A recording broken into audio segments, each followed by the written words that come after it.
Good evening. My name is Barbara Hawk, and I'm a member of the 2013 Centennial Committee. Tonight we will be interviewing Larry Winters, who will be telling us about his life in the borough of Laurel Springs, and thank you very much for coming. Thank you for having me. Yes. So could you state your name, your address, and something about your wife and your family? My name is Larry Winters. I've lived on East Stafford Avenue in Laurel my whole life. I'm married to Linda, a Gloucester girl. I have 3 children: Christopher, who's presently the Chief of Police in Pine Hill; Mark, who's a 911 dispatcher and a member of the local fire company here. He's a captain; and Emily, who's 13 years old. There's also 5 grandchildren. 5 grandchildren. That's very nice. Excuse me. And you were born in Laurel Springs? No, I was born in Camden, Lady of Lourdes, but my parents lived on Stafford at that time. So you've been here since you were a child, right? All but 5 days, all but the way 5 I days. figured, yeah. And your parents' names were? My parents' names were Lawrence K. I'm not a junior. I'm Lawrence A. He was Lawrence K. And my mom was Mildred E. Okay. Maiden name's Van Dorn. Okay. And some of your earliest memories of Laurel Springs as you were growing up? Well, my dad being a member of the Laurel Springs Fire Department, I guess my first memories were of going to the fire station. You know, Tuesday nights, of course, were off limits to kids, but they always seemed to be doing something on Sundays. Sunday mornings were always a work detail. And it would start where, okay, meathead, get in the car. And we'd go down to the center of town. Probably we'd stop at Artie's, which I'm sure the other people have told you about Artie's. It was a variety store in the center of town, run by an unforgettable character by the name of Artie Normandin. And we'd go in there, and my dad would get a pack of cigarettes and get some insults from Artie, and then we'd head over to the fire station, and whatever they felt like doing, they would do, and most of it was work. Back then, they used to cut down trees in town to raise money. And I can always remember going out with them and watching them cut down trees. They used to have a chainsaw. There was actually a 2-person chainsaw, and it had to be at least, I'm going to say 6 foot. Maybe it wasn't that long, but it seemed like 6 foot. And the one guy would just hold the end of it, and the other one would hold this opposite end, and they would saw the trees like that. And they had a fire truck, which is we call the GI. We have since gotten it back. And they used to tie the top of the tree to the front of the GI and put the GI in reverse so they could pull the tree the right way. Goodness. Yeah, it was, and they were always getting hurt, boo-boos, everything. But they did that for donations, and that was really the earliest memories.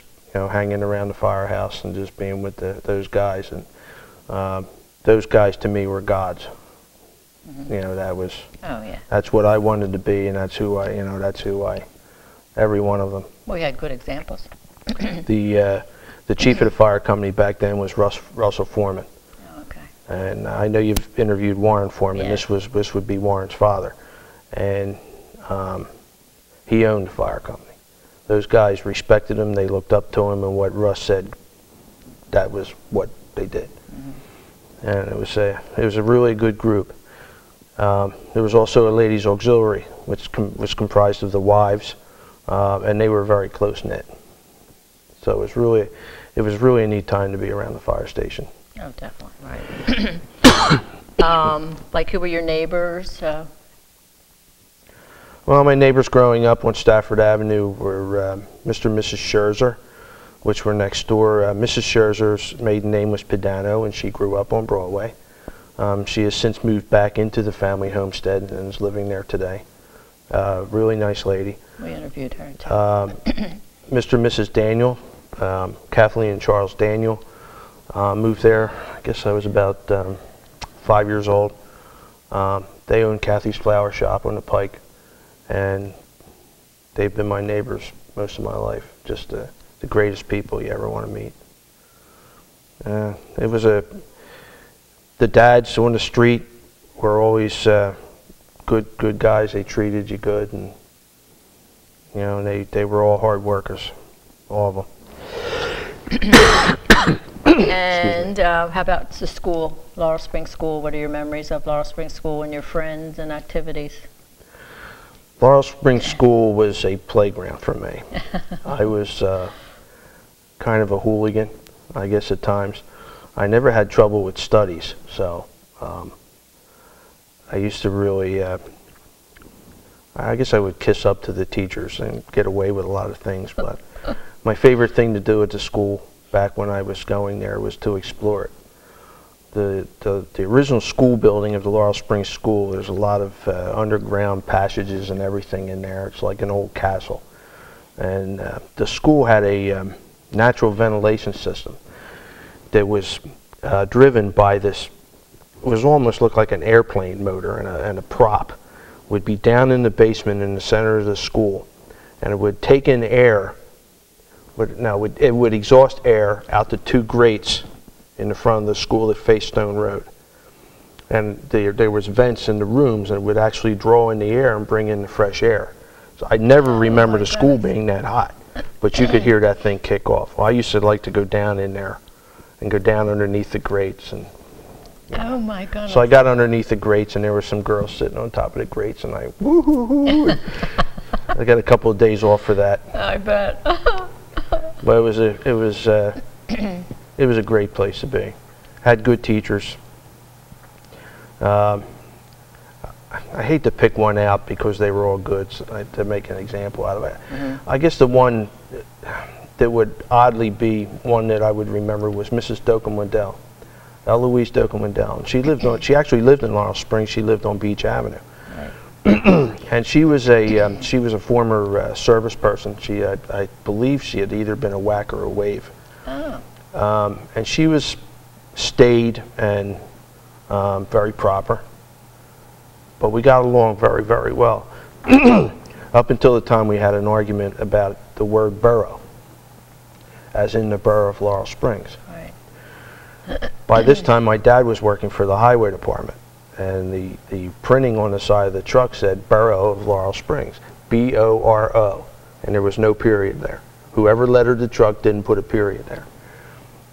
And I spelled borough wrong, and she said, it's U-G-H. I said, no, ma'am, it's not. Oh, my goodness. Well, we argued. And my friends like Biv Lippincott and John Freed, yo, shut up, stop, stop.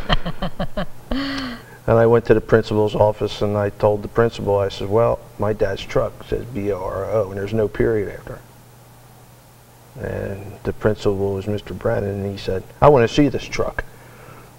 And he looked at the truck, and next thing I know, Mrs. Dokum-Wendell, I understand how you felt and why you argued, and I can appreciate you standing up for yourself. So I guess borough is spelled that way in Laurel Springs. Yes. That's but she good. was a great lady, great lady. And your friends in school were? Biv Lippincott, I guess, was my best friend. His name was Bill, but they shortened his name. He was actually William A. Lippincott V, so they took the first two letters of his name, B-I, and put a V for 5, Roman numeral 5, and we called him Biv. John Freed was another good friend of mine. He lived on Mount Vernon Avenue. After a while, they moved to Fairmount, occupied a house that was by our longtime borough clerk, Mrs. Bilson, used to live there. They bought Mrs. Bilson's house. His parents were the nicest of people, Jack and Marie Freed. Just great people. Great neighbors, yeah. Yeah. Another friend was Billy Jess. Billy Jess used to live all the way down at the end of Beach Avenue in a small, I guess for lack of a better term, reconverted summer home. Oh, right. It was all the way down the end of Beach, and it was off to the right. And it was a single-story shack. It wasn't, they were usually up against it pretty good. Pat Kane, he was one of the Canes. They lived over on Walnut Avenue, first house off of Stone Road. There was at least 5 brothers, I think he had.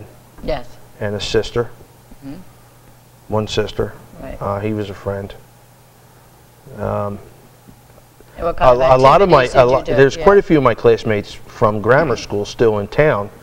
Dawn Dunkley, Dennis O'Brien, Donna O'Brien Shaw is still in town. Craig Reiner, another friend of mine.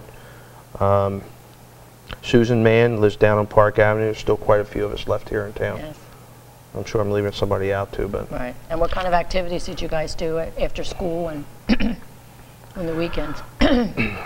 I was a train freak, and Biv Lippincott and I were train freaks, and we used to.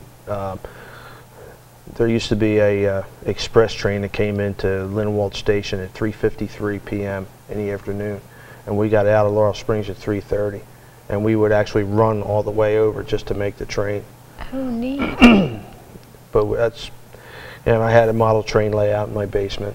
My dad made sure of that, and between that and hanging out at the firehouse, that was about what we did. Really nice, huh? And of course, during the summertime, you know, baseball was very active in Laurel Springs. Okay. The Laurel Springs Father and Son Association was founded, I'm going to say, late 50s maybe. Excuse me. There was a lot of great men that were involved in finding that. Again, I hate leaving people out, but the ones I can remember is Jack Cassia, Michael Cassia's father.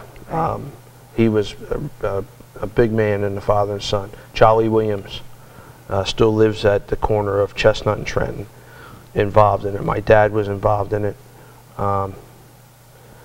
Mr. Kane, there was a lot of people involved in that. And there was a time when we actually had 4 Little League teams. There was enough young boys playing to supply 4 Little League teams. And that was the intramural. You know, one Little League team would play the other Little League team. Oh, okay. And it got active enough where the water company donated, actually I guess leased Right. another field, Right. which became the Little League field. And when the Little League field was built, it had sod in the infield. Oh, And we it used to did? take the fire truck down there and water the sod.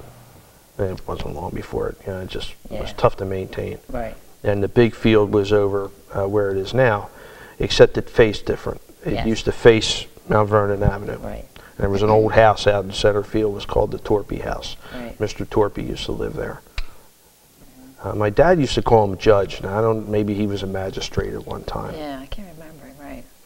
And that was, that house finally burnt down, actually on my 21st birthday. Oh, really? Oh, my goodness. Gee, 'cause I remember that, yeah. And how about any of the mayors? Do you remember when you were growing up? I remember them all, Yes. because I liked them all. The earliest one I remember is Mr. Caldwell. He used to live on Park Avenue. I remember him, what he looked like and everything, but I never interacted. After Mr. Caldwell, it was, well, I know Mr. Thompson, Howard Thompson Sr. took over for a short time, because I think Mr. Caldwell went out sick. Yes. And he was a nice old man, used to wear a straw hat and drive this big old Dodge and a little mustache. He was a nice man.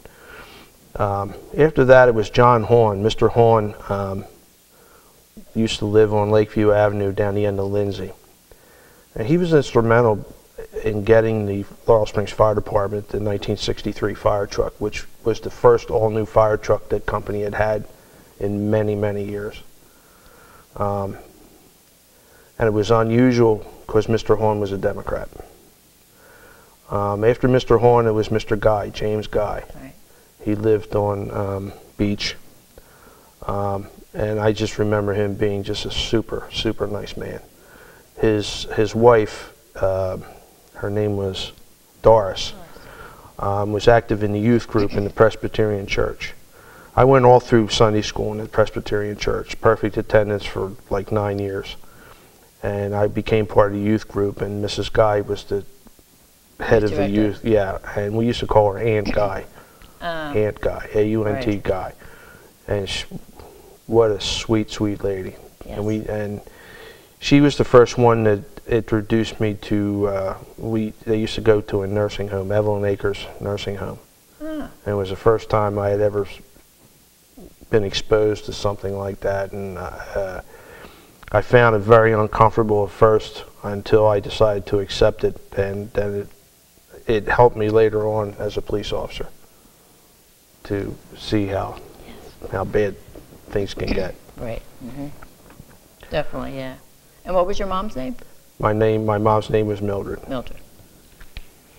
And let's see, how about the business section and the businesses along Whitehorse Pike? Do you remember what they were? There was 4 gas stations, which were all on the Pike. Oh, that's right. There was Herman Cahoots Mobile, which is Broadway and the Pike. The next blocks contained the Collins property, Mrs. Collins' old house. It was a big, I bet at one time it must have been a magnificent place to be. It was a beautiful house. And I know there was some issues when they wanted to knock it down, but it finally went anyway. Next street over was Lee's Gulf, which was Lee Tamburino. That was on the corner of Fairmount and the Pike. Then you had Atkinson's house. There was another house on the corner. Another house, and then there was a small deli called Delia's Deli. That was in there's a little 2-store single place there. On the corner of Hemlock and the Pike was South Jersey Flooring. Right. I understand it used to be a bar before that, yes. but I don't remember the bar. Yes. When I remember, the bar was on the opposite corner, Laurel Inn. Right. What's it called now? I don't know. Yeah, yes, yeah. There was a house where Sterling Liquor is, and then next to that was Jacoby's Delicatessen, Mr. and Mrs. Jacoby. When you went in there as a kid, you were not trusted. They would keep an eye on you. I guess there was some kids in there used to go and rip them off, and not me. Not me. Not you. Yeah. And they got to know me later on. It was all right. Right. Alexander's Fire Equipment was on the other side, which was that was originally a bowling alley. That was before my time, but I know it was a bowling alley. Next to that was a Texaco station, which was originally, there were several people that owned it that I knew. Jack Cassia owned it at one time. My Uncle Harry McFadden owned it at one time. Now next to the Texaco station, the opposite side of South Avenue, was Grundy's Variety. It was more or less a lunch counter in the building where Interborough Bank was, on the other side of the building. And I remember going in there, was a long lunch counter, faced South Avenue.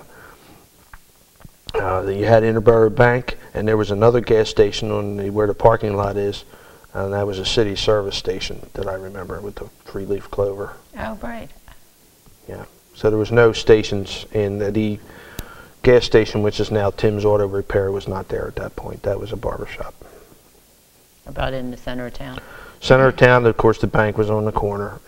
It was not the Laurel Springs National Bank anymore. It had become People's Bank. Next to that, I don't remember too much being there early on. I know there was a couple successful flower shops started in there, but my early remembrances is it not being occupied. Next to that was Joe Maloney, the shoemaker. What a nice man. And he was in the building which was originally Laurel Market, but when I was growing up and I was young, there was nothing in the other side of it. Of course, next to that was Artie's. Artie was there, I bet you he was there over 35, maybe pushing 40 years. Easily. It was always the same in there. And he became very interested in Hallmark cards. He was selling Hallmark cards and became a card shop. There was a lot of cards in there, I remember that. But he was always, he'd go in there, what do you want? Well, I like some chiclets, Artie. Yeah, well, what color you want? Because he always had all of them. Yes, he did, yeah. And he would never seem to ring the cash register either. You had a pile of change on the thing, and he just worked the change around. He'd take what you gave him, and he was really neat. Next to Artie's was the hardware store. Mr. Springle ran that, Ben Springle. He passed away, and they sold it to the Burtons. That's where they started the auto radiator shop. Next to that was Joe's Meat Market, which is where the beauty saloon is now. That was Joe's Meat Market, Joe and Betty Zaccardi. They were nice people. Next to them, of course, was Laurel Market, Sam and Peg O'Terrier. And then the 5 and 10. Mrs. Scott ran that, and my grandmother worked there. Oh. Early, very early, before she took over the restaurant. Next to that, now I'm talking about my earliest memories, was Ronnie's Restaurant. Ronnie's Restaurant was, it had been Denby's store. I was going to say Denby's. It was a general store, and then when the lady by the name of Ronnie Novak bought it, she turned it into a restaurant. They used to serve seafood there and takeouts. Next to that was the barbershop, Jack Metzger's Barbershop. He was in the half towards Tomlinson Avenue. The other half of that I don't remember being occupied. I do remember being Republican headquarters at the time of the elections. Right, they would take and use it for that. Right. And Jack Metzger, one time I went to get a haircut at Jack Metzger, and I was little, when my grandmother was at the 5 and 10. She sent me down to Jack's, and Jack cut my ear. Oh my goodness. Yeah. I'm not going to say why he cut my ear, but let's just say my grandmother, who was quite a woman, went over and slapped him one. Oh my goodness. Yes, Jack, call him a dirty name. You ever do that to my grandson again? Right. On the corner was Baker's. Oh, Baker's, yeah. Baker's store. Melvin Baker. Melvin Baker. So it was really a neat place down there. Over across the railroad was Fred Casario's barbershop, which became Bill's. But Fred was basically retired, and he would do it by appointment. If he knew somebody, he'd open up the shop. He had been open regularly, but next to that, of course, you had the other house. Mrs. Jacobs lived there. She was a nice lady, and she used to take in sewing. She used to do a lot of slip covers. Oh, I remember that. Yeah, right. she was a nice lady. She was only about that tall. Real nice lady. And next to that was L&L Electric. L&L Electric stood for Leeds and Leeds, and it was started by Vernon Leeds Sr. and Vernon Leeds Jr. And at that time they had a fleet of trucks. There was a fleet of trucks over there. They were red, and they almost looked like fire trucks themselves. Yes. And there was a time when my dad worked there for him. He had employees, and they would go out and do appliance repairs. Cool. Oh yeah. And you said you went to St. Paul's Church, which was wonderful. And like any organizations that you were in, the Boy Scouts. Of course, we know you were in the fire company. When you want to go when you went into the fire company at what age? 16. 16. 16. They had juniors, and they were in groups. They would have a group of juniors, and they would move on, and then they wouldn't have them for a while, and then they decided they were going to have, they knew they had my group coming up. My group being myself, Biv Lippincott, Ricky Bryson, who was Hap's son, right. John Freed, Pat King, and probably a couple other ones I would think. Okay. And they knew that we were coming up and we were interested in doing this. So they made the arrangements, and they started a junior fire company, and I was the first one to join. And that was in July of '71. A mere child. Yes, July 1971. And I was also, you had mentioned the Boy Scouts. Yes. I was a Cub Scout. I was a member of Den 2. There was enough boys in town that were Cub Scouts where they had 3 separate dens. Oh. And Mrs. Clement on Tomlinson Avenue was Den 1. Mrs. Freed on Fairmount Avenue was Den 2, which is where I was. And Mrs. Cheeseman, Doris Cheeseman, was Den 3 down on Lindsay Avenue. I'm trying to think who the Scoutmaster was.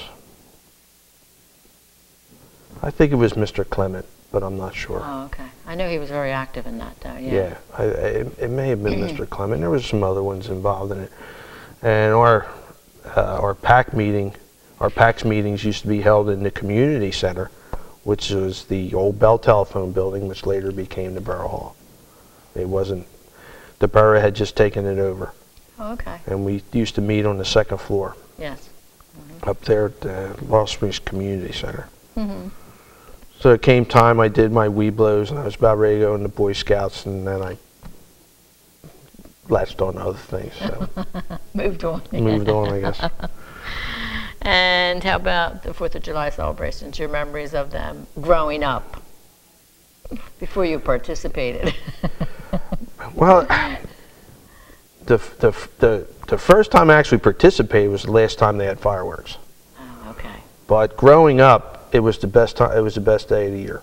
I liked it better than Christmas, and that's saying something. Yes, it is. Yeah. But it was the best time of the year. We'd get woken up maybe about 7 o'clock by Russ Foreman. He'd set off some fireworks down at the ball field to wake everybody up. And then we'd be down at the fire station, and there was a lot of preparation that used to go into the 4th of July by the fire company back then too, because they really used to put their best foot forward. They would work on those trucks and get those trucks squared away. Yes. And and I enjoyed being down there when they did that. And we'd have the parade. The parade is basically the same today as it was back then, except there was a lot more participation. People had less other things to do back then, and the parade was a big thing back then. And we'd get over to the ball field, and they had the games. And, you'd play the games. Excuse me. They used to have a old timers game, old timers baseball game. They used to play in that, and there would be a downtime, and then it was time for the nighttime activities.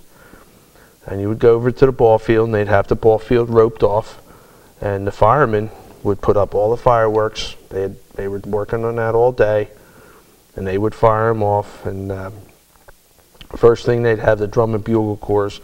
There would probably be like 3 that would perform. And as a kid, yeah, that's great. That's waiting for it to get dark. You're doing one of these. And you'd sit behind the rope, so you couldn't get that close, and then you'd see them light off the flare, and you knew it was time. Oh, man.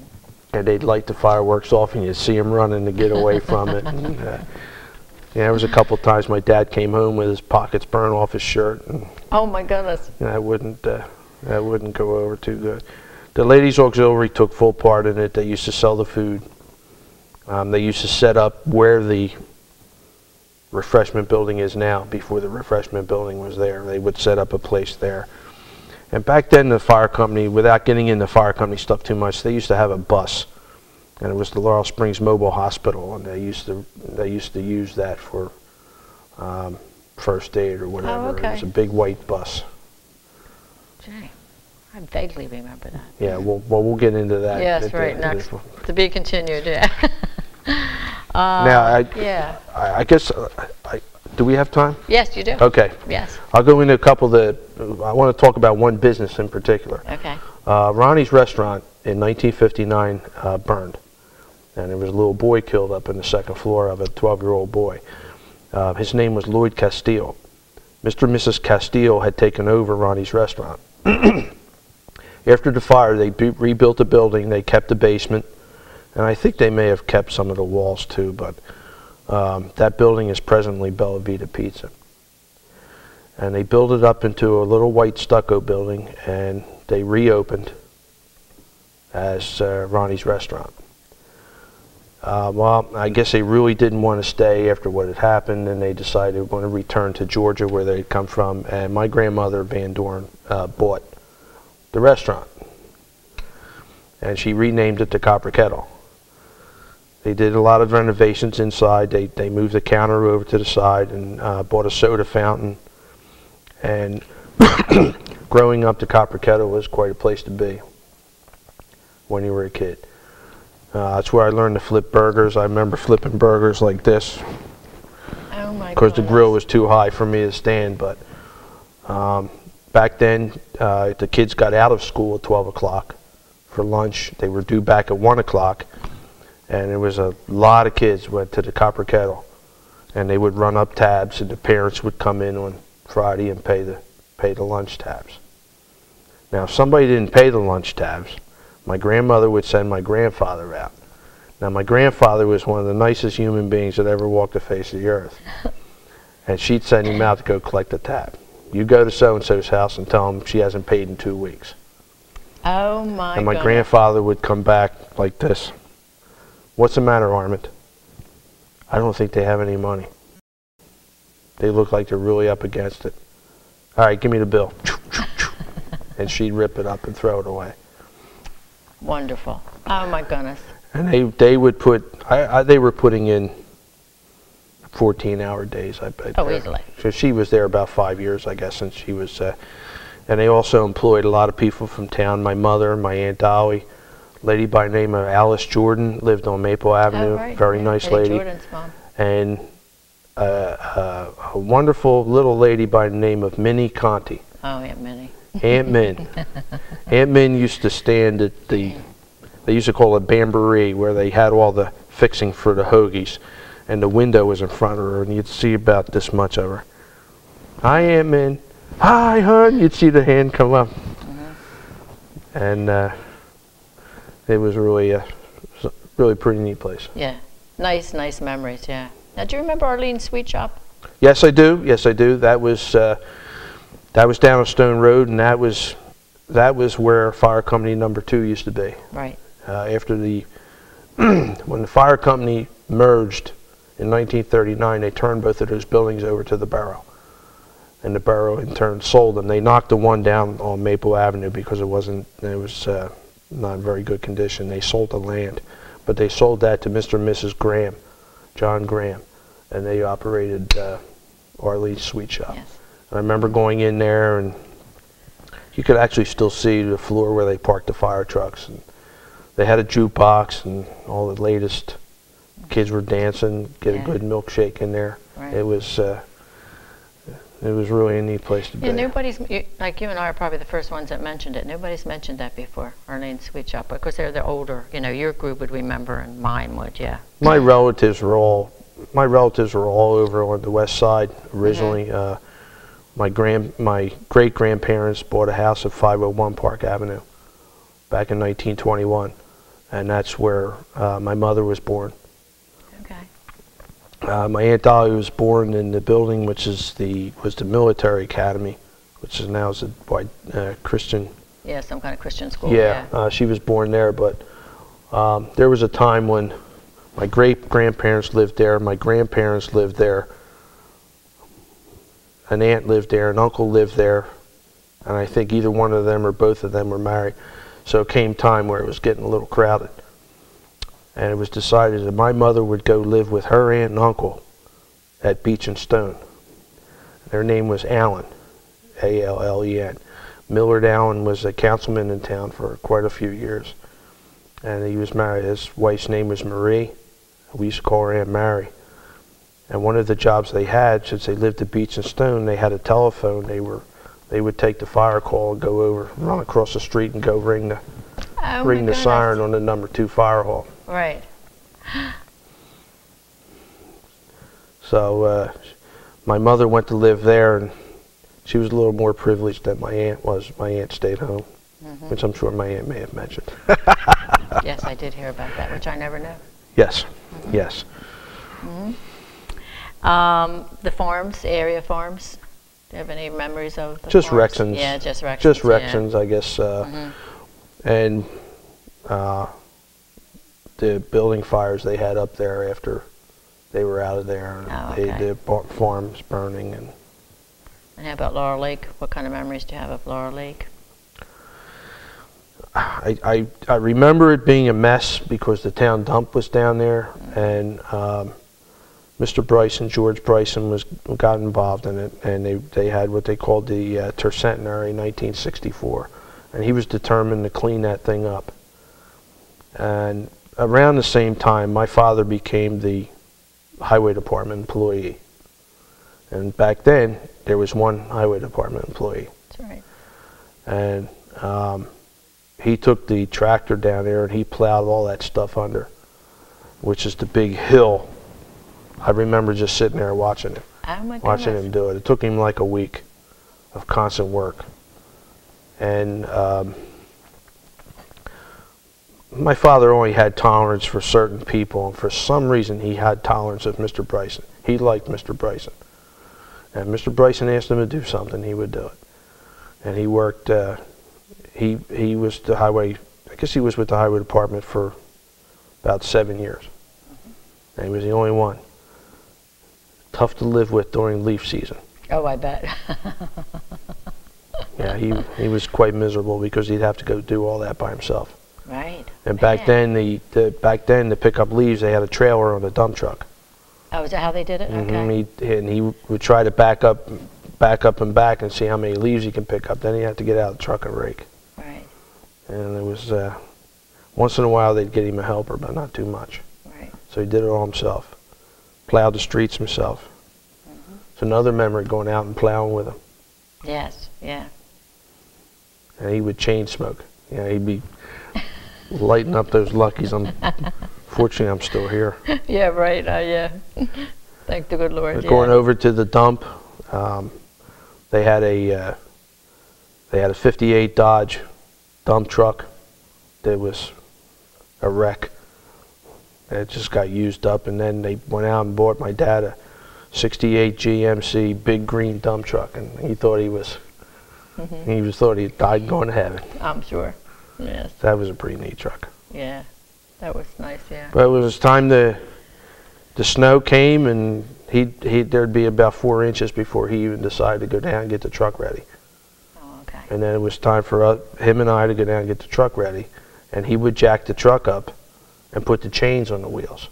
It was my job to put the brake on to get the chain over the wheel. Oh, he would do this all goodness. himself. All right, put the brakes on. And one time the jack went out, and I thought he was done for, but he got out of the way. But he used to actually put the chains on, and then we'd put the plow on, and we'd do that ourselves. Right. Very nice memories, yeah. I'll tell you. Any other names of people that you can think that I should be interviewing? I'm sure you know, Mr. Zimmerman, I'm sure you're going to do... Yeah, between him and I, we have a lot, yeah. We do. Yeah, but it's kind of nice. Sometimes I get names from people, people that I didn't even think about, that don't live here anymore, But we're going to try to do families, more than one person, because there's so many of us that still have to be interviewed yet. So it's a great town. I love it. I feel that I owe the town because the town's been good to me, which I guess is unusual because people think, what can the town do for me? But I always like to think, what can I do for the town? Right, and if it wasn't for the volunteers in this town, we would not function. No. I mean, we are truly blessed with the volunteers. Not at all. And there's even been certain paid employees who have gone above and beyond the call of duty, and my dad was one of them. I saw what he would do. Some of the police officers I know, when I was a young police officer in town, I became a police officer in 1975, and there was another guy that was with me. His name was Billy McGovern, and Billy McGovern was let me say, a hot shot. And he made a reputation for himself, but him and I worked. And if we worked a 12-hour shift, we were working 15, 16 hours just because if we had something to do. Right. And we became very active. In fact, the court clerk, Mrs. Aspel, who later became Mrs. Alexander, she had to get a helper because we were giving her too much to do. And yes, and who was it? Because we were just, we were out there knocking it. And there was a certain amount of time there where we weren't allowed to have part-timers because the borough of Belmar, not our Belmar, the one up in North Jersey, had been involved in a controversial decision regarding the actions of a part-time officer. I don't really remember what it was. So they had to go with simply 5 full-time officers. So there was 5 of us that did everything. Right. And the chief, the captain, and the sergeant would work all week, and Billy McGovern and I would work the weekends, 24 hours if we had to. Yes. Always. And no overtime. Nope. And how long were you with the police department? 5 years. 5 years. 5 years, and then I went down and went to work for Berlin Borough. And it was a very, very tough decision to make. I remember. Very tough. And my decision was actually forced by a couple incidences that happened in our town. 2 residential burglaries took place this week. I'm deciding whether I'm going to stay or leave. People I've known all my life, they went into their house and just destroyed it.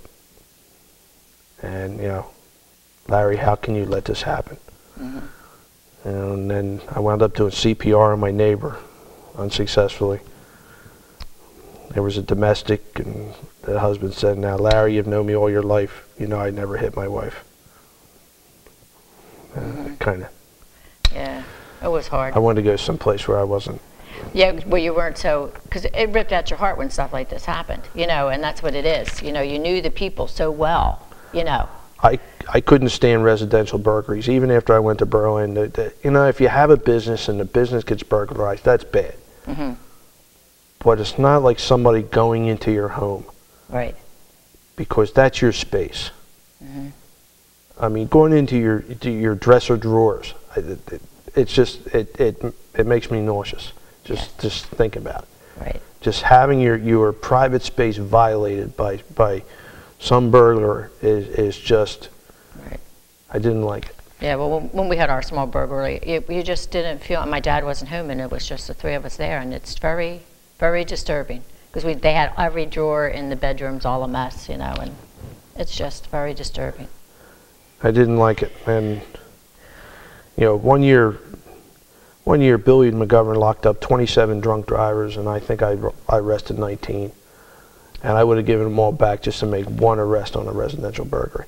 Because I used to hate them. Used to hate them. Too close to home. Yeah. So do you have anything else you would like to enlighten us with? It was really very wonderful.